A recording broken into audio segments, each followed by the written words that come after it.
And welcome everybody to a jam-packed fun show of the 12 o'clock show with Mayor Joe. Joining us to kick things off is our very own Truro Township Trustee, Dennis Nicodemus. Welcome. Thanks, Mayor. Appreciate it. Thanks for coming. Everybody always asks a lot of things, like people kind of have an idea what a mayor does, people kind of know what city council. What is a main responsibility for a trustee, though? That's different. Our main responsibility is to make sure that when you dial 911, that we have the absolute best service that we can get and the fastest that we can get to you to take care of your emergency. That's our number one goal. Other things we do is take care of the roads. We have an active cemetery that we have to deal with, and numerous employees and all that. Just think of it as a small city. Yeah. Very small city. So you mentioned roads. Are there any road projects that you guys have scheduled for this year? There are. We have two road projects planned. One is Truro Avenue, which anybody that's gone south on Lancaster Avenue and went around the first curve down there knows that when you go over the little hill, that's Truro Avenue down there. So we're looking at that. Okay. And then in another part of the township over in the Bryce area, we have Fleet Road that we're looking at that is supposed to be done this year. All right, so it's always fun things. So I brought this to you because I saw it in the newspaper. A story in Columbus focused on some of the issues that the city of Columbus is having with modern fire truck equipment. Mm-hmm. A completely different agency and things like that. They have their own revenue streams and whatnot. But as far as Truro Township, how are they doing with their equipment as far as fire trucks, ambulances, and all of those different types of things? Well, we have to anticipate ahead of time, way ahead of time, when we're going to need equipment. Mm-hmm.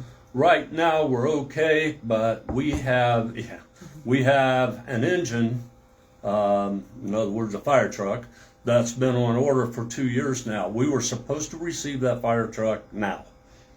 We were informed that we won't see that until about this time next year. So it's taking about 3 years to get a piece of equipment. And so we have to look at the financial end of it, at what we're going to need. We have to track what hours it's had on it and all that. Fortunately, we have a great maintenance program, so we keep the stuff running. We do have an extra engine if something happens. And we've had a rare situation where we've needed to borrow an engine from another fire department, and fortunately we're able to do that. So Truro Township and the city of Romansburg never has to worry about whether they're covered or not. Yeah. It's just interesting that, taking how long it takes to build out some of those things in the first place. Now you throw in tariffs and how that's going to impact anything and the cost of those types of things. Hopefully those contracts are locked in and you don't have to worry about paying additional, because I know we're starting to see some of that here. Mm-hmm. Now, in general, it's about safety. You mentioned that earlier. So are there any safety recommendations you can share with everybody that's watching about what things, based on your experiences with the fire department and everything else, what would you say that everybody should try and take a look at?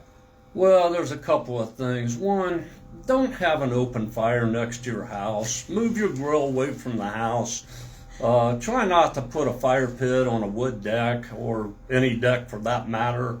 We just had one of those ordeals, and we've had more than one of them. And there's been more than one grill catch a side of a house on fire. Mm-hmm. It happens. You don't intend on it. And whatever you do, if you're done with the fire at night, whatever, please make sure it's extinguished. Pour water on it, whatever you got to do to make sure it's out, and definitely not close to the house. Well, I know we'll have somebody from Truro out probably around the week before the 4th of July, which is always the next one. And everybody always kind of laughs. Oh, you're going to have them back in. They're going to say, yeah, we know about fireworks. We know about fireworks. But what happened last year? Fireworks caught on fire and took a house. And it's so these are there are reasons why. Now, I know that it was a little interesting because they did try to gather those things up. It just they were not completely out, and so that's what led to it. Well, we not only have the engine in a medic's back where the fireworks are set off, but we also have them outside of the park so that we can get out and get to those. It's always fun. Now, it's a little bit of an era of change, so I know you're getting ready to head back. Chief Sharps this is his last day. This is it. So he had a grand celebration last week, which was a lot of fun to attend. He did. Really full crowd, lots of nice things to say about the chief. It's been my pleasure to work with him since I've been mayor, and all of that. And I'm looking forward to working with Chase Bryan. And the reason why I'm looking forward to working with him is because ultimately, this first thing, the Reynoldsburg Police Department ended up winning the first initial dodgeball tournament, and so Chief Bryan is already starting 0-1, and he's not even official yet. So I'm going to put this on Chief Bryan because we like Chief Sharps, and he's on his way out. So we'll let him keep his record all the way across. But this was a great event. So if you didn't get a chance to come out, it was dodgeball between Reynoldsburg Police Department, Truro Township, and West Licking Fire Department, and it was a lot of fun for a great cause. It's about $500 went to the Autism Society of Central Ohio. It was a lot of fun seeing people who think they're really good athletes playing out there, and it was just good. So we'll do it again next year. Special shout out to Jessica Rosenthal, who actually was the one that kind of really put this thing together. She's also the Employee of the Month this year, so when you see her, make sure you let her know how that's nice, because you never know where she may turn up and what she's asked to do within the city. But I did ask her to go ahead and fill the sheet out with Truro Township at the end, but apparently it didn't work out that way. So we're looking forward to the rematch. All right, we'll give Chief Sharps my best, and we'll see you in a couple weeks. I would do that. Thank you very much, Mayor. Thank you, everybody. All right, everybody. We do have one other guest, and this is kind of anticipation of our next City Council meeting next week. So on Monday, we're going to have, there's no better way to have it.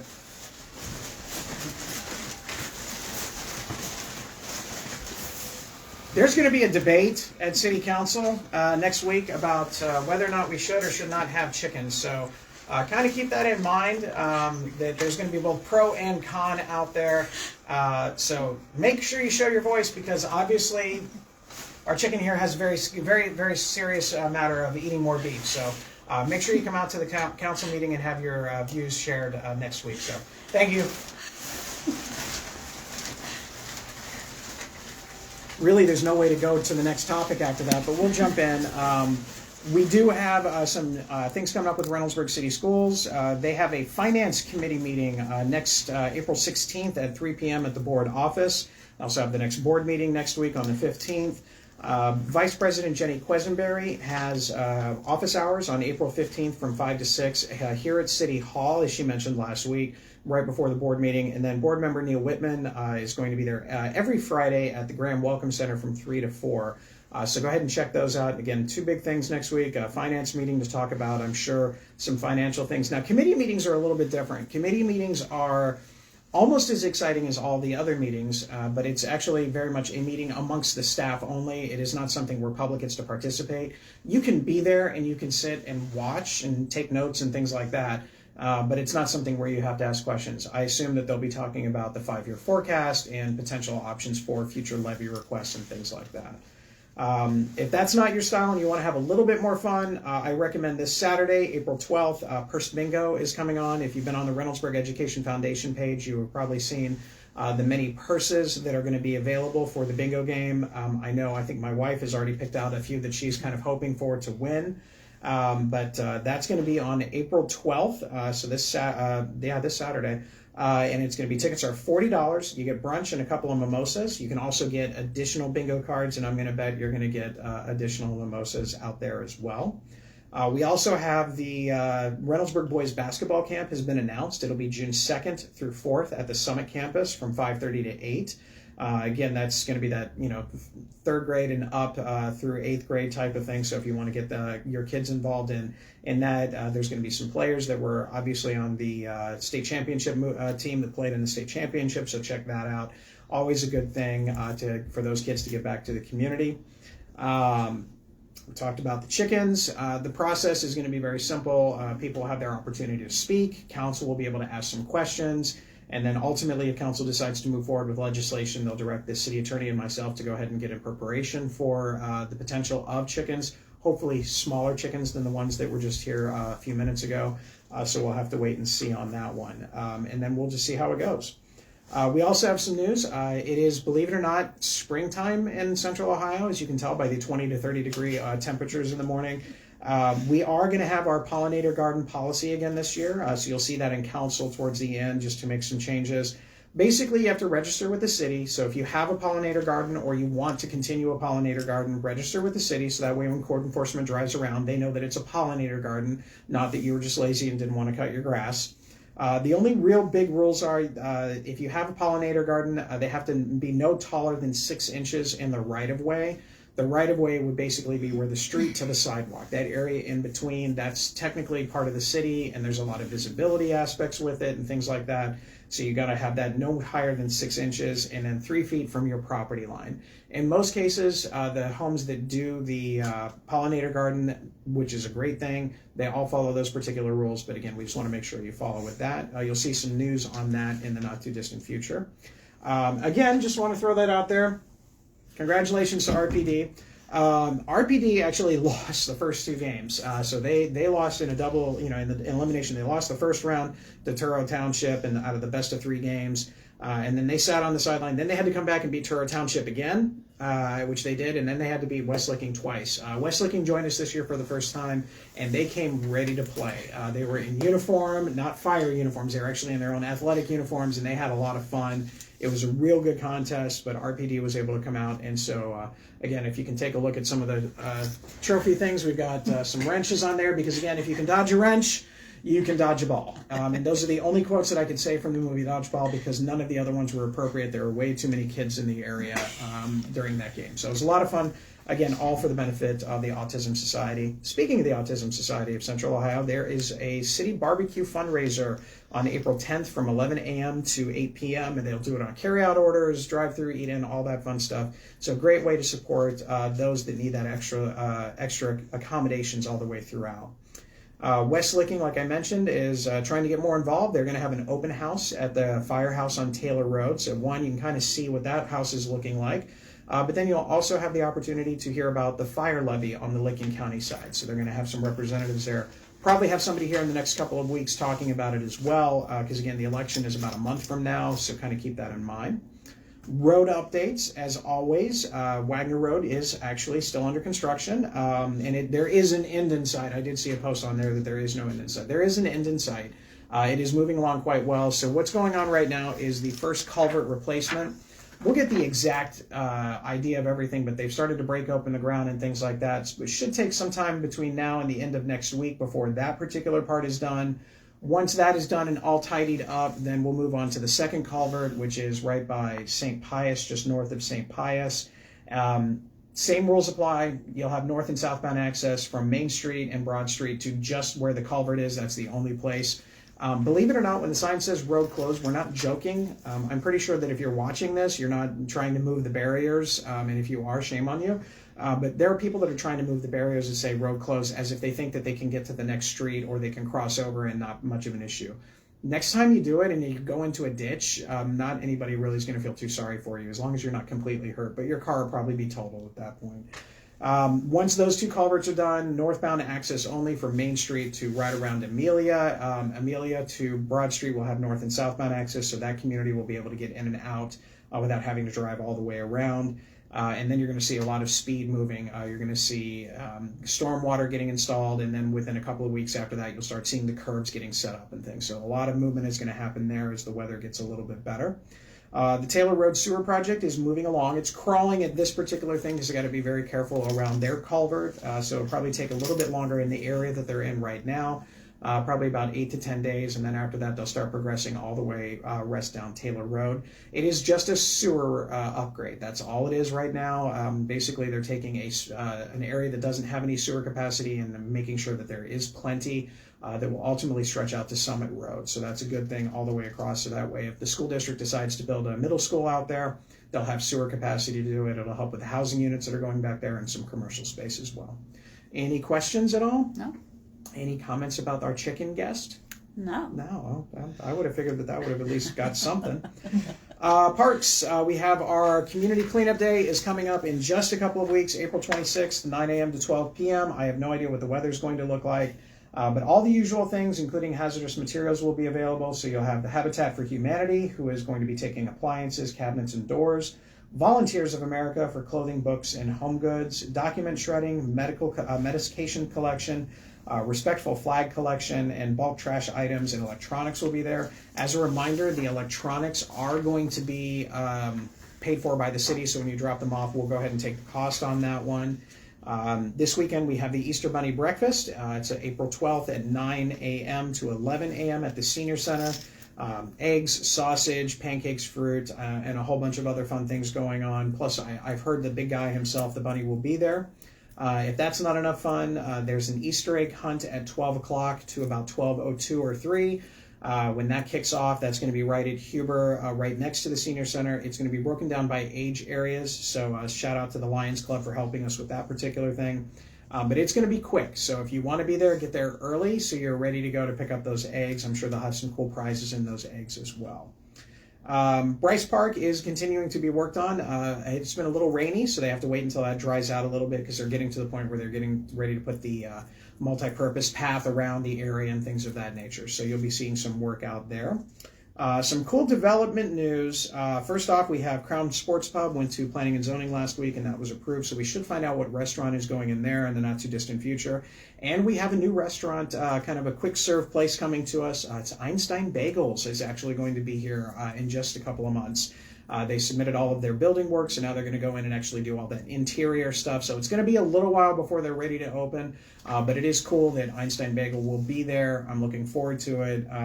We'll get you some more news about that in just a little bit. Did have a little sad news, and I had the opportunity, we actually, Reynoldsburg has had the opportunity to enjoy Vic's Pizza for a long time, but Doug Vickers passed away recently, and it's devastating for a community that has kind of been built on Vic's Pizza for really, since the 60s. So we are working with the family to make sure that we can kind of continue on in that tradition. We hope that they've given their time to kind of mourn, but also celebrate. They're going to do a celebration in May with some music and things of that nature to honor his contribution. From the city's point of view, Vic's is an icon, and we're proud to have known him. I'm proud that I got a couple of chances to talk with him over the last few years. So go out and remember that when you go out and see Vic's Pizza in the next couple of weeks. With that, I do have a town hall coming up on April 26th or 24th. It is going to be at City Hall. It's going to be from 6 to 8 p.m. And it's going to be an interesting little thing. So there's no real one thing. We've had a flooding town hall, we've had code enforcement, things like that. This is just going to be kind of a little bit of everything. It's not going to be on Facebook because it's going to be too hard to get everything kind of connected and broadcast, and I'm going to move around and talk with the audience and things like that. But we'll be talking about development and what development actually means, what the process actually looks like, and how it's different for all sorts of different projects. We're going to talk about some of our street projects, talk a little bit about traffic programming and things that we're doing to kind of combat the issues of speeding and going through stop signs and red lights. And we will also talk about how the city of Reynoldsburg deals and works with the state and the federal government. It has been an interesting couple of weeks here at City Hall dealing with everything at both levels. The state budget is going through the process right now, and that will impact us in a great way. We've talked about marijuana legislation in the past. As of right now, it looks like they're not going to change it back to the way that the voters had approved it, but we'll see. But then we also look at library funding, and it looked like late yesterday they did make a little bit of a concession and are providing library funding a little bit more than what they had originally in the budget. So hopefully that will hold through. And then obviously school funding is a complete joke and they're not doing anything about it. They say that they're actually giving more money, but they're actually not. And they're saying that they can't give any more money, but at the same time, they're actually I think it's $500 million they're giving to voucher-based programs, which only impacts a very small number of students at the expense of every other student in public education. But that's the State House for you, because they don't care. They did make a small change on the property tax issue that may hurt districts even more, and probably won't make too much of a difference in the property taxes that are there for residents. It certainly doesn't protect residents from increases and things of that nature in the future. But we do have to work with them. They know how I feel about a lot of different things. I don't make that hide those kind of feelings. But the reality is, they did get a lot of conversation and a lot of emails and phone calls about the library funding. And so for those of you that are supportive of our public libraries, as I am, call your state representatives, make sure they keep it that way, your state senators, and obviously the governor's office. And honestly, if you don't like what's going on with the school funding stuff, tell them about it too. If you don't like about the property tax stuff, tell them you don't like it. Unlike me, who takes open questions and is happy to hear feedback and all of this other stuff. Most state representatives and state senators, they don't take your phone calls.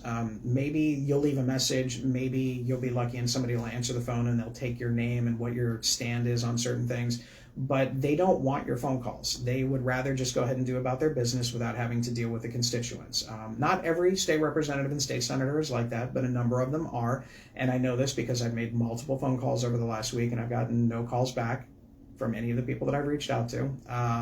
But they're kind of counting on that. They're counting on the apathy or the disinterest, or really everybody just being plain too busy to give them a phone call. But if those issues are important to you, please reach out to them, because that's the thing that they like least, which is actually being held accountable by their constituents. So with that, we have some community events coming up. We have the litter cleanup, which is out there now. So if you're interested in you or an organization doing litter cleanup, please let us know here at City Hall. We provide the buckets, the gloves, the trash pickers, garbage bags, all that fun stuff. You just have to tell us where you're going, and then after you do that 5 times over the summer, then you get a sign that says this is your area and this is what you get to clean. So go ahead and take advantage of that.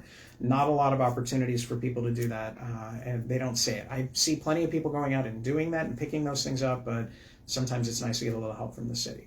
Any questions or comments, anything like that? We did get a question about the shredding, the community cleanup. Yes. Is there a limit for shredding boxes? If you're a business, there's a limit. You're only limited to a couple. Anything outside of that, it's pretty much an open thing. You just don't drive up with like a pallet of semi-truck of things to get shredded. It's not for that business use. That's something else. Yeah. That's it? That's it. Again, hazardous materials will be there. We also have the grand opening, reopening of the VFW on April 26th. So there's a little thing there. They do a great job with breakfast. It's going to be Saturday, April 26th from 3 to 9. Lots of cool things going on.